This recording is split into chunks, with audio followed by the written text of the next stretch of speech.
యేసు నామంలో ఎవరైతే ప్రార్థన చేస్తారో వాళ్ళు రక్షణ పొందుకుంటారు, రక్షించబడతారు. రక్షించబడి నీతిమంతులు కాని వారికి డిఫరెంట్ ఏంటి, రక్షించబడ్డ వాళ్ళకి రక్షణ లేని వారికి డిఫరెంట్ ఏంటి? ఇక్కడ కీడేమో చేస్తారు, మేలేమో చేస్తారు. ఇక దేవుడి యొక్క భయభక్తులు ఎవరు కలిగి ఉన్నారు, మేలు ఎవరు చేస్తారు, దేవుని యొక్క భయభక్తులు ఎవరికి ఉండవు, ఎవరు కీడు చేయాలనుకుంటారు అని అంటే దేవుడి వాక్యం నాకు జ్ఞాపకం చేశాడు. ఈరోజు మహాదేవుడు నాకు ఏం జ్ఞాపకం చేశాడంటే, ఈ వాక్యం తీసుకుని నువ్వు ప్రసంగం చేయి అని దేవుడు నాతో మాట్లాడు. ప్రభు ఇక్కడ కూర్చున్నప్పుడు నేను ఇక్కడ కూర్చుంటే దేవుడు నాతో ఏం మాట్లాడుతున్నాడంటే, ఈ వాక్యాన్ని చూపించాడు దేవుడు నాకు. ఇప్పుడు నేను చెప్పాలనుకున్నది ఒకటి, మీకు ఈ రోజు నేను చెప్పాలనుకున్న ప్రసంగం నేను ఒకటి చెప్పాలనుకున్నాను, కానీ దేవుడు నాకు ఈ వాక్యాన్ని చెప్పమని చెప్పాడు. ఎగ్జాక్ట్లీ మనకి దేవుడు నడిపింపు, ఆయన ఆత్మ నడిపింపు ఇచ్చారు ప్రభు అని మనకి. ఆయన ఏం చెప్పంటే అదే చెప్పాలి అన్నమాట. అది నువ్వు నీతిమంతులుగా మారాలి. నీతిమంతులుగా మారాలంటే ఏం చేయాలి? నీతిమంతులు ఎవరు, అనీతిమంతులు ఎవరంటే రక్షించబడ్డ వాళ్ళు నీతిమంతులు, దేవుడిని ఒప్పుకున్న వాళ్ళు, యేసుప్రభువును హృదయంలో చేర్చుకున్న వాళ్ళు. ఏమంటారు రోమపత్రిక ఏమంటారు? ఇప్పుడు ఏ భేదం లేదు, అందరూ పాపం చేసి దేవుడి నుంచి వచ్చి మహిమను పొందగలకపోతున్నాడు.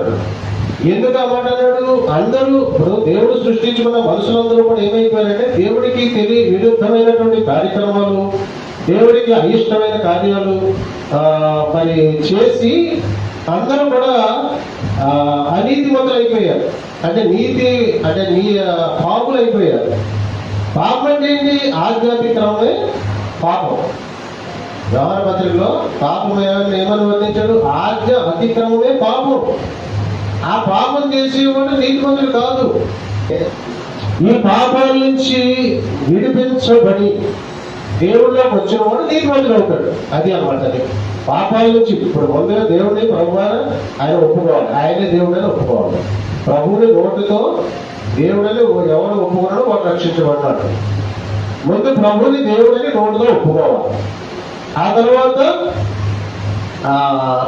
అతన్ని దేవుడు ఎప్పుడైతే నువ్వు దేవుడని, యేసు ప్రభుని దేవుడని నోటితో ఒప్పుకుంటాడో అతన్ని దేవుడు నీతిమంతుడిగా చేస్తాడు. అప్పుడు అందుకనే అబ్రహాము దేవుడి మాటను నమ్మాను, అది అతనికి నీతిగా ఎంచబడేది. ఎవరైతే ప్రభుని నోటితో యేసు ప్రభువుని దేవుడిని ఒప్పుకుంటారో వాళ్ళు నీతిమంతులుగా మార్చబడతారు. ఆ నీతిమంతుల మీద ఆయన కొండలు ఉన్నారంట, ఆయన చెవులు వారి ప్రార్థనల వైపు ఉన్నాయంట. అలాగే నీతిమంతులు ఎవరైతే నీతిమంతులుగా ఇప్పుడు లోపలిస్తుందంటే వాళ్ళు దేవుళ్ళకి వస్తేనే వాళ్ళు నీతిమంతులు అని చెప్తుంది. దేవుళ్ళకి వస్తేనే వాళ్ళు నీతిమంతులు. వాళ్ళు పాపం నుంచి దేవుళ్ళకి ఎప్పుడైతే వస్తారో వాళ్ళు పాపం నుంచి విడిపించబడతారు, వాళ్ళు పరిశుద్ధులుగా మారుతారు. ఇంకా పాపం చేయలేక ఇక అప్పుడు ఎందుకంటే లోపల ఉన్న వ్యక్తి ప్రార్థించడానికి వెళ్తాడు, దేవుడికి మందిరంకి వచ్చాడు ప్రార్థించడానికి వెళ్తాడా? వెళ్ళే వాళ్ళు ఉన్నారు. ఎవరాళ్ళు? రక్షణ లేని వాళ్ళు వస్తారు, వాక్యం వింటారు, నామకార్థ క్రైస్తవులు చేసే పనులు చేసేస్తూ ఉంటారు. వాళ్ళు కాదు, నిజముగా రక్షణ పొందుకున్న వాళ్ళు నీతిమంతులు. నిజముగా దేవుడి కోసం ఇప్పుడు చూడండి, కాశీ వెళ్ళి ఏదో ఒకటి వదిలిపెట్టేసి వచ్చేస్తారు. కాశీ వెళ్తారా? సిగరెట్ అక్కడ పడేసి వచ్చేస్తారు. మీరు వచ్చాక ఏం చేస్తారు? అమ్మో అక్కడ దేవుడికి మాకేసి వచ్చానని చెప్పి నేను సిగరెట్ కావచ్చు. ఇంకా సిగరెట్ కావచ్చు. మా బావ కాశీ వెళ్ళి సిగరెట్ వదిలేసి వచ్చాడు, మళ్ళీ సిగరెట్ కావచ్చు చచ్చిపోయే వరకే. అట్లాగనమాట.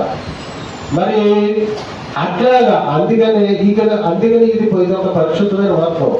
ఎందుకు ఇది పరిశుద్ధ మార్గం ఏంటంటే ఇంక ఇందులో వచ్చినట్టు ఇక తాగడు, సిగరెట్ కాల్చడు, వ్యభిచారం చేయడు, పేకట్ ఆడడు, జోలు మాటడు, పరిశుద్ధంగా మారిపోతాడు, ప్రార్థన చేస్తాడు, వాక్యం చదువుతాడు.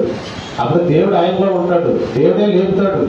నన్ను ఈరోజు తెల్లరెట్లు ఆల్రెడీ లేపేశాడు దేవుడు. నాకే మళ్ళీ పడుకోవాలన్నారు, ఇంకా పడుకోవాలని ఒక అరేడు పడుకుని వెళ్తామని అనుకుంటున్నాను. పడుకున్నాను, నిద్రపట్టలేదు, ఏదో పట్లే అని వేసిపోయి బాబు పట్టుకొని అంత ఫ్రెష్ అయ్యి తను ప్రార్థన చేసుకోండి.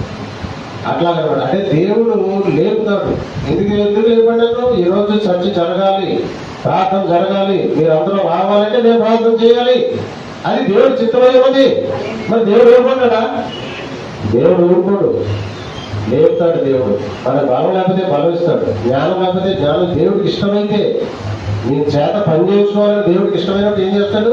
ఆయన లేపి, ఆయన బలం ఇచ్చి, ఆయన శక్తి ఇచ్చి, ఆయన డబ్బులు ఇచ్చి, ఆయన అన్ని ఇచ్చి, ఎల్లరా పాప వాక్యం చెప్పరా ఆయన అంటాడు దేవుడు. తెలుసు? మరి ఎందుకంత ప్రేమను పొందుకున్నాను, ఎందుకంత కృప పొందుకున్నాను నేను? ఎంత భాగ్యం ఇది! ఇది అందరికీ వస్తుందా? ఈ భాగ్యం అందరికీ వస్తుందా? నేను ఒకప్పుడు లోకంలో బతికేవాడే కదా, నేను ఒకప్పుడు అన్ని అలవాట్లు ఉన్నవాడే కదా. మరి ఈరోజు ఎందుకు నన్ను దేవుడు వాడుకో ఇలాగా పరిశుద్ధపరిచేయడం అంటే, నేను అన్ని వదిలేశాను కాబట్టి. ఇంకా ఆ లోకాన్ని వదిలేశాను. ఆ పాపం నాకు వద్దనుకున్నాను, ఆ శాపం నాకు వద్దనుకున్నాను.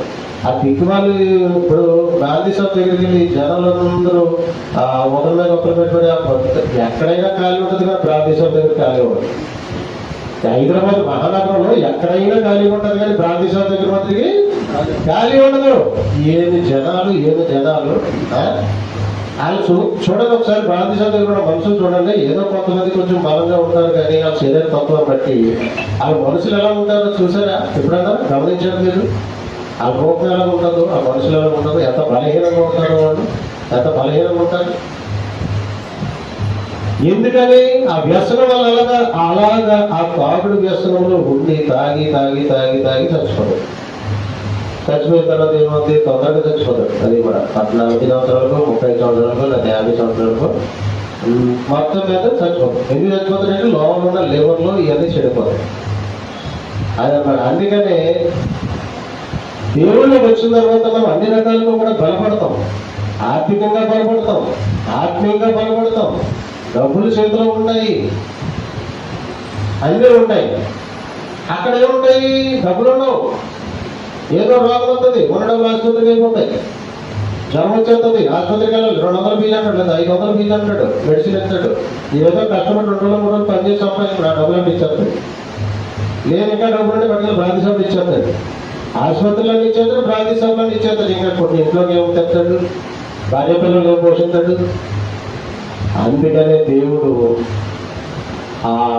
ఆ లోకాన్ని విడిచిపెట్టమని చెప్తున్నాడు. ఎవరైతే లోకాన్ని విడిచిపెడతారో వాళ్ళు నీతిమంతులు అవుతారు. ఆ నీతిమంతులు ప్రార్థన చేస్తే దేవుడు వాళ్ళకి ఆయన ఆ నీతిమంతుల మీద ఆయన పన్నులు ఉంటాయి. ఆయన కను దృష్టి ఆయన మీద ఉంటుంది. ఆ నీతిమంతుల మీద ఆయన కను దృష్టి ఉంటుంది. ఆయన చెవులు వారి ప్రార్థన వైపు ఉంటాయి. అప్పుడు వాళ్ళు ప్రార్థన చేస్తే దేవుడు ఆలకిస్తాడు. అదే దేవుని గురించి ప్రార్థన చేస్తే దానికి దేవుడు సహాయం చేస్తాడు. అంటే అప్పుడు మనం ఈ ప్రార్థన అనే ఒక ఆయుధం మనకు దొరుకుతుంది.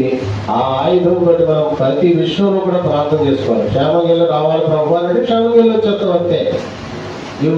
జ్వరం వచ్చే ప్రభావ స్వస్థపరచండి ప్రభు అంటే స్వస్థపరుస్తాడు అంతే. అట్లా ప్రతి విషయంలో కూడా నీకు సహాయం చేస్తాడు దేవుడు. ప్రార్థన చేయాలన్నమాట. అది ప్రార్థన చేయాలి. ముందు ఏం చేయాలి? నీతిమంతులుగా మారాలి. నీతిమంతులుగా మారాలి.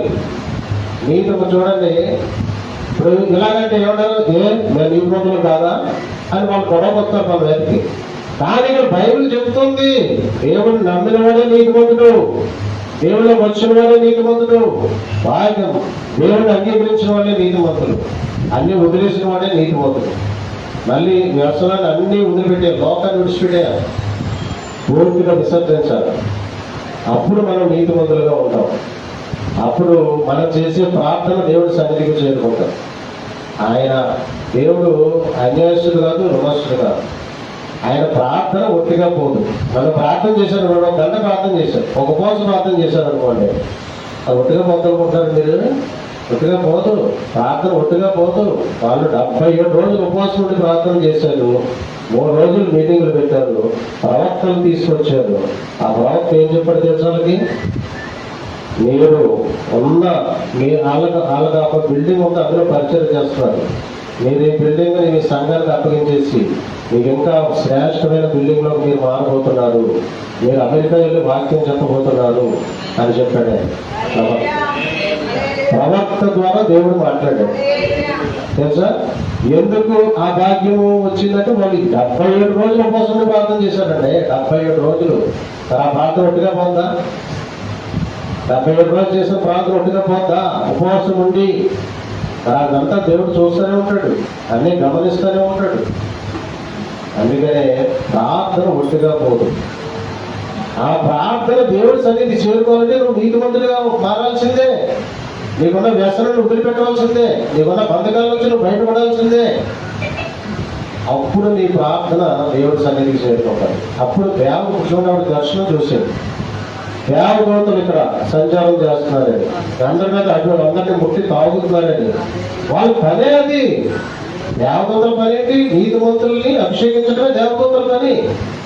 చర్చిలో దేవుడు సంచారం చేసి అక్కడికి వచ్చిన వాళ్ళని ముట్టి తాగడమే వాళ్ళ పని, స్వస్థపరచడమే వాళ్ళ పని, అభిషేకించడమే వాళ్ళ పని. మన పని మనం చేస్తే వాళ్ళ పని వాళ్ళు చేస్తారు. మన పని మనం చేయాలి. మన పని ఏంటి? దేవుళ్ళలోకి మారి ఆరాధన చేయాలి. అప్పుడు వాళ్ళు వస్తారు, వాళ్ళు కొడతారు, నేను అభిషేకిస్తారు, నేను దీవిస్తారు.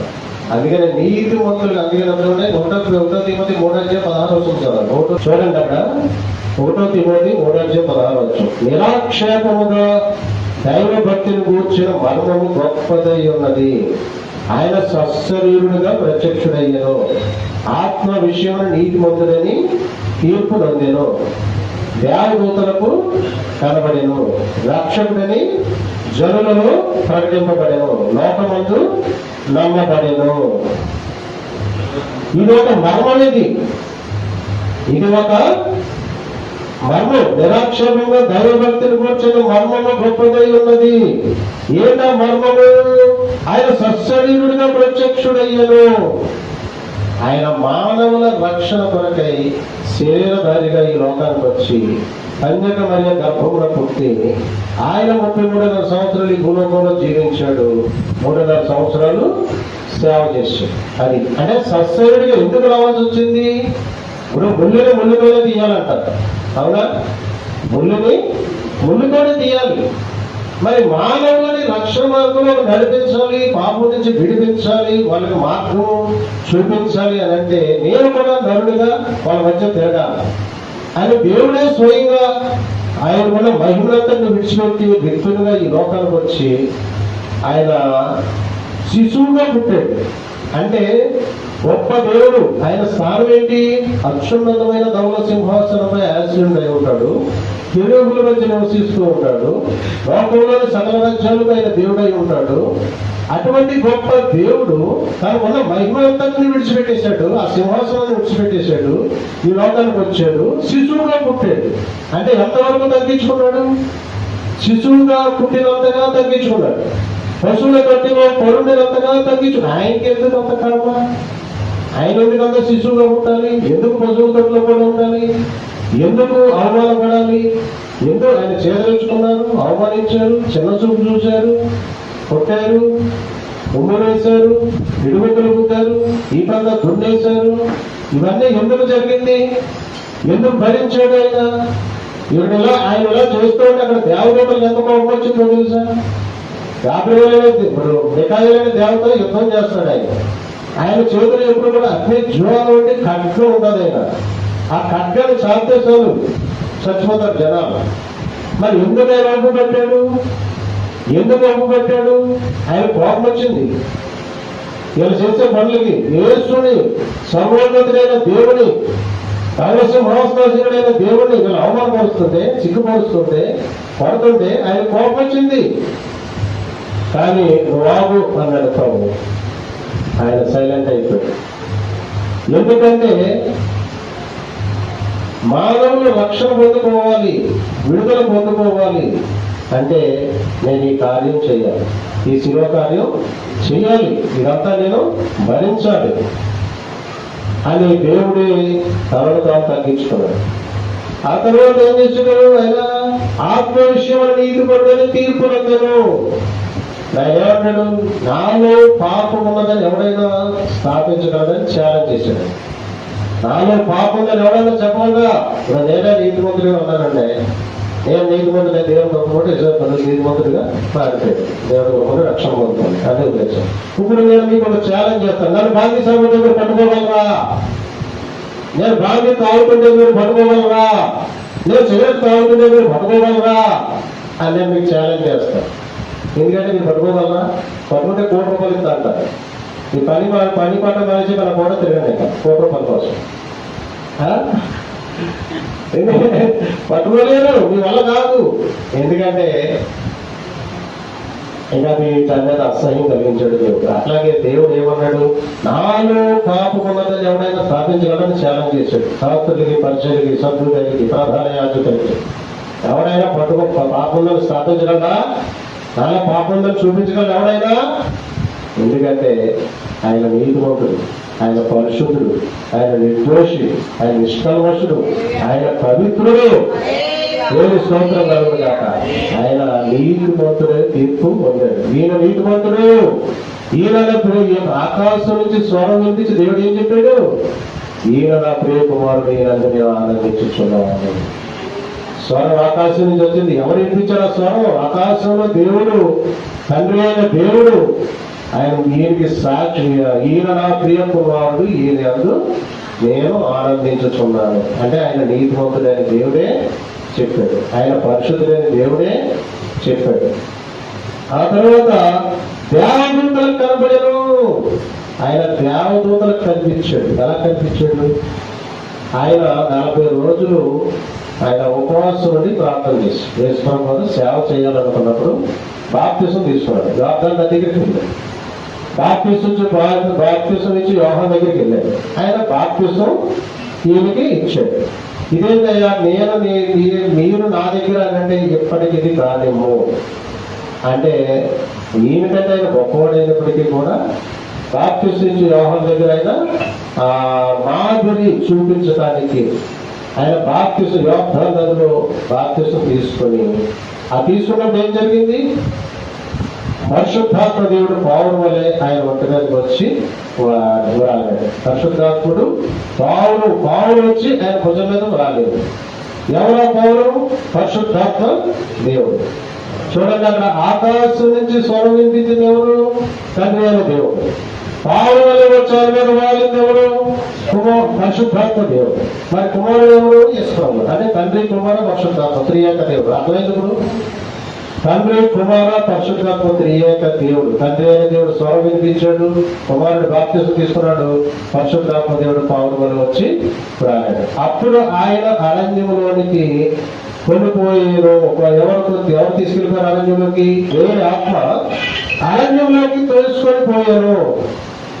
ఎందుకంటే ఆయన ఇప్పుడు సేవ చేయాలంటే ఉపవాసం ఉండాలి, ఉపవాస ప్రార్థన చేయాలి. 40 రోజులు ఉపవాసం ఉండాలి.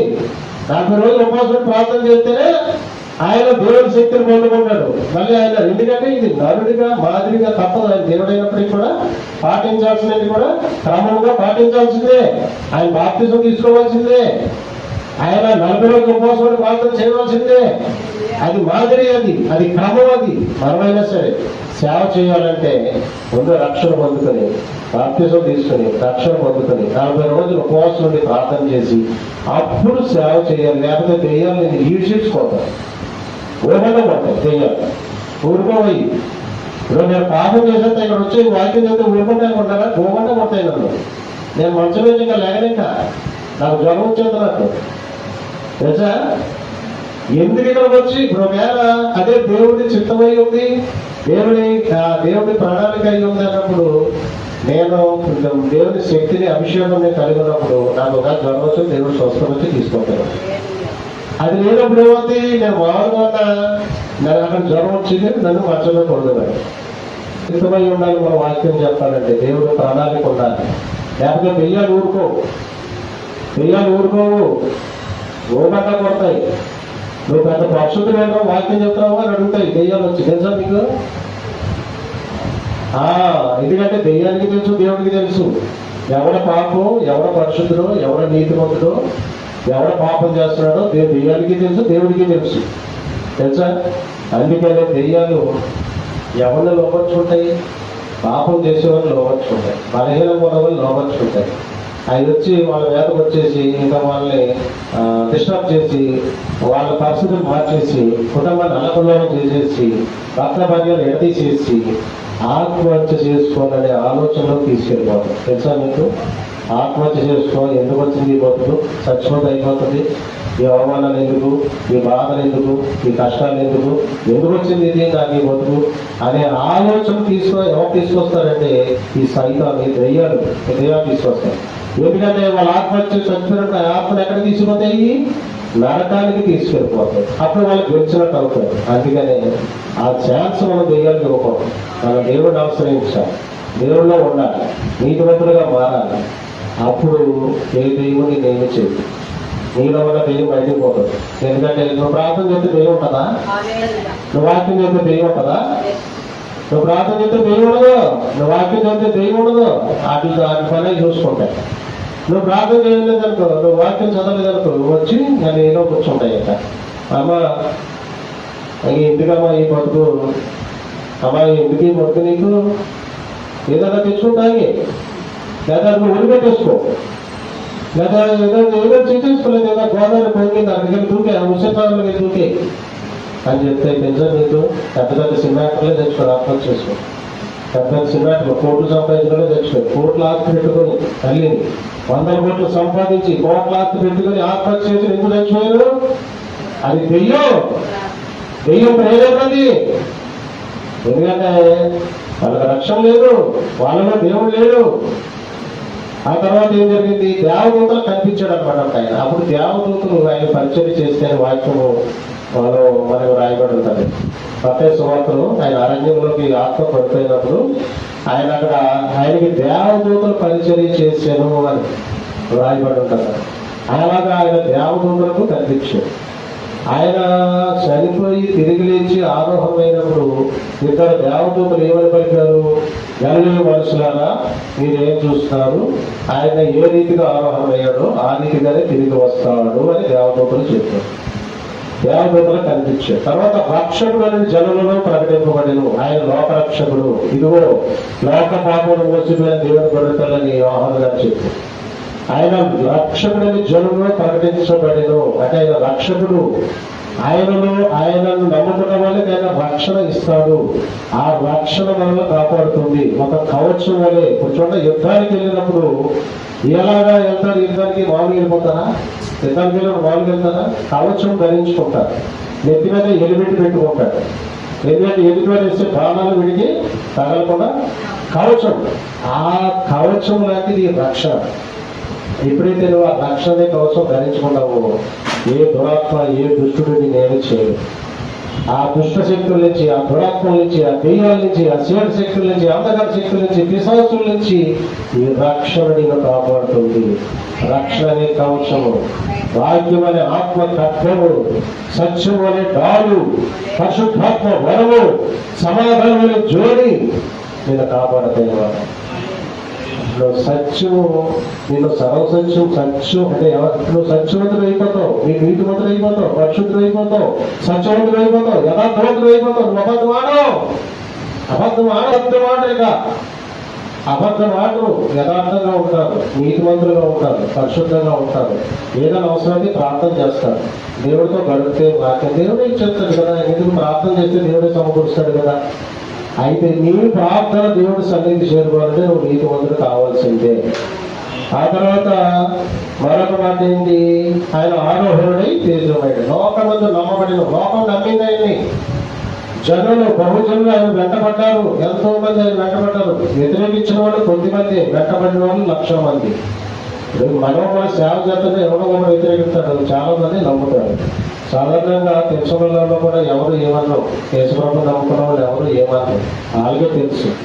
ఎవడో ఒకడు వ్యతిరేకిస్తాడు, 100 మంది మన కూడా వస్తే ఎవరో ఒకడు వ్యతిరేకిస్తాడు. అలాగే ఆయన కొద్ది మంది మాత్రమే వ్యతిరేకించారు, 1,00,000 మంది ఆయన వెంటబడ్డారు, ఎంతో మంది నమ్మారు. ఆయన దేవుడని నమ్మారు, ఆయన రక్షకుడని నమ్మారు. ఆయన ఏ దేవుడు ఈ లోకానికి వచ్చాడు అన్నారు. ఇప్పుడు కూడా ఏమంటారు, ఎవరైనా యేసుప్రభువు నమ్ముకున్నావు, దేవుడు నమ్ముకున్నావా అన్నట్టు. దేవుడు నమ్ముకున్నావా అని ఎందుకంటారు? దేవుడు నమ్ముకున్నావు అని ఎందుకంటారు? ఇప్పుడు వాళ్ళు చిన్న తరపు వెళ్తున్నాము, పెద్ద తరపు వెళ్తున్నాము, ఎక్కడికి వెళ్తారు దేవుడు నమ్ముకున్నావు అని అంటారా? అందరూ యేసుప్రభువు దగ్గరికి వచ్చినట్టే దేవుడు నమ్ముకున్నావా అని అడుగుతారు. ఎందుకు అడుగుతారు? నేనే నిజమైన దేవుడు కాబట్టి దేవుడు నమ్ముకున్నావా? అలా దేవుడు నమ్ముకున్నారంట. అంటారు. ఎవరైనా యేసు రక్షణ పొందుకుంటే, ఎవరైనా బాప్తిసం తీసుకుంటే వాళ్ళు మతం ఇచ్చుకున్నారంట.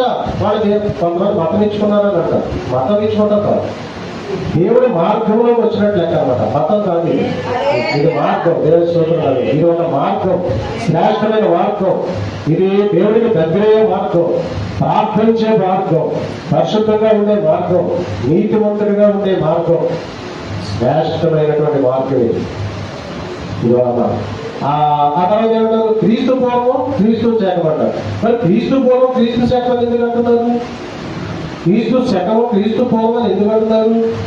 క్రీస్తు పూర్వం ఎప్పుడు, క్రీస్తు శకం ఎప్పుడు? యేసుప్రభు రాకముందు క్రీస్తు పూర్వం, యేసుప్రభు వచ్చిన తర్వాత యేసు వచ్చిన కాడి నుంచి క్రీస్తు శకం. ఈ మాట ఎందుకు అంటారు? రంగులే అంటారు. ఒక ప్రధానమంత్రి అంటాడు క్రీస్తు పూర్వం. పుస్తకాల్లో మనం చదువుకునే బుక్స్ లో మనం ఏమైనా రాయబడి ఉంటుంది? క్రీస్తు పూర్వం క్రీస్తు శకం అని ఉంటుంది. మరి ఎందుకు రాశారు? నా దేవుడు కాకుండా ఎందుకు దేవుడు నమ్ముకున్నారు అని అంటారంటే, ఖచ్చితంగా యేసుప్రభు అనే నిజమైన దేవుడు. ఆయన ఈ పరిశుద్ధ గ్రంథాన్ని చదివే సైన్స్ వచ్చింది. పరిశుద్ధ గ్రంథాన్ని చదివి సైన్స్ కనిపెట్టారు. కొంతమంది వాదిస్తారు, దేవుడు లేడని వాదిస్తారు, రకరకాలుగా వాదించేవాడు. కానీ పరిశుద్ధ గ్రంథాన్ని చదివే సైన్స్ కనిపెట్టారు. సైన్స్ వచ్చింది. పరిశుద్ధ గ్రంథాన్ని చదివే ఇప్పుడు మనం వాడుకున్న వస్తువులన్నీ కనిపెట్టారు. అన్నీ కూడా మనం తెలుసుకోవాల్సినటువంటి అవసరం. ఆ తర్వాత ఆయన ఏం చేశాడు? ఆబ్రహామే తేజమైడ్ అయిపోయాడు. వెళ్ళిపోయి ఏమన్నాడు? మళ్ళీ తిరిగి వస్తానని చెప్పాడు. ఇప్పుడు ఆయన రాబోతున్నాడు. మనం ఏం చేయాలి? సిద్ధపాటు కలిగి ఉండాలి. ఆయన ఎదుర్కోవటానికి మనం సిద్ధపాటు కలిగి ఉండాలి. ఇది ప్రభువు నమ్ముకోవడము, నీతిమంతులుగా ఉండటం సామాన్య విషయం కాదు. ఇది ఒకరోజు నువ్వు చనిపోయినా, పరిశుద్ధంగా యేసుప్రభు నమ్ముకొని బాప్తిసం తీసుకొని చనిపోయి సమాధి చేయబడిన తర్వాత ఆయన మధ్యాహ్నంలోకి వచ్చిన నువ్వు సమాధి నుంచి బయటకు వచ్చి ఆయన చూస్తాం. ఎప్పుడైతే మనం ఆయన చూస్తామో ఆయన లేక రూపాంతరం చెప్తామంట. తెలుసా మీకు? అంటే మనం ఒక దేవుడిగా అయిపోతాం, మనం యేసుప్రభువులే అయిపోతాం అనమాట. మరి అంత భాగ్యం నీకు కావాలా? అంత భాగ్యం నీకు కావాలని యేసుప్రభు నమ్ముకో. ఆయనలో వచ్చి లోకాన్ని విడిచిపెట్టాయి. ప్రభు నువ్వే దేవుడిగా నమ్ముకో, ప్రభు నామములో ప్రార్థన చేయి, బాప్తిసం తీసుకో, పరిశుద్ధంగా మారు, నీకున్న వ్యసనాన్ని వదిలిపెట్టి ప్రభువా. ఎందుకంటే యుగ యుగాలు ఆయనతో ఉంటాం మనం. లేకపోతే ఈ బతుకు, ఈ జీవితం ఎలాగైనా చచ్చిపోతాడు మనిషి. పరిశుద్ధిగా మారిన చచ్చిపోతాడు, మారకుండా చచ్చిపోతాడు, దేవుడు నమ్ముకుండా చచ్చిపోతాడు, నమ్ముకోకుండా చచ్చిపోతాడు. కానీ చనిపోయిన తర్వాత నువ్వు దేవుడిలాగా మారాలి, దేవుడిని కలుసుకోవాలి, దేవుడితో ఉండాలి, మేము నీ ఆత్మ రక్షించబడాలి అంటే ఖచ్చితంగా దేవుడిలో రావాల్సిందే, నీ ముందుగా మారాల్సిందే. నీ మాట దేవుడు దీవించిన కాక. మహాపరిశుద్ధ ప్రేమ స్వరూపి దైవం అంటే స్తోత్రాలైనా. నీతి మంత్రులు ఒక్కడూ లేడు, అందరూ పాపం చేసి దేవుడిని రక్షించమైనా పొందుకోలేకపోతున్నారు. చదివించిన రీతిగా ఆయన మరి పాపులైన మమ్మల్ని రక్షించుకోవడానికి, నీతిమంతులుగా మార్చడానికి, పరిశుద్ధంగా మార్చడానికి, రక్షణకి ఇవ్వడానికి, పాపం నుంచి, కరువు నుండి, శాపం నుంచి విడిపించడానికి, పాపం గురించి, నీతిని గురించి, తీర్పుల గురించి ముఖ్యంగా చేయడానికి లోకానికి వచ్చినందుకు స్తోత్రాలు తెలుసుకుంటాం. మరి ఎంతవరకు మా మధ్యలోకి వచ్చి ప్రార్థనతో, పాటలతో, స్తుతియాలతో మీ నామం మైపరుచుకుని వాక్యమే దేవుడు మా అందరితో మీరు మాట్లాడి మీ వాక్కుతో బలపరిచి మీరు ఉన్నారు అనే సత్యాన్ని నేను గ్రహించుకునే భాగ్యం మాకు ఇచ్చినప్పుడు స్తోత్రం. వచ్చిన వాళ్ళందరూ దీవించి ఆశీర్వదించమని, అందరూ కూడా బాప్తిసం తీసుకోవడానికి ప్రచోదించమని మా ప్రభు, మా రక్షణ ప్రభు తీర్చేసిన ప్రార్థిస్తున్నాము తండ్రి.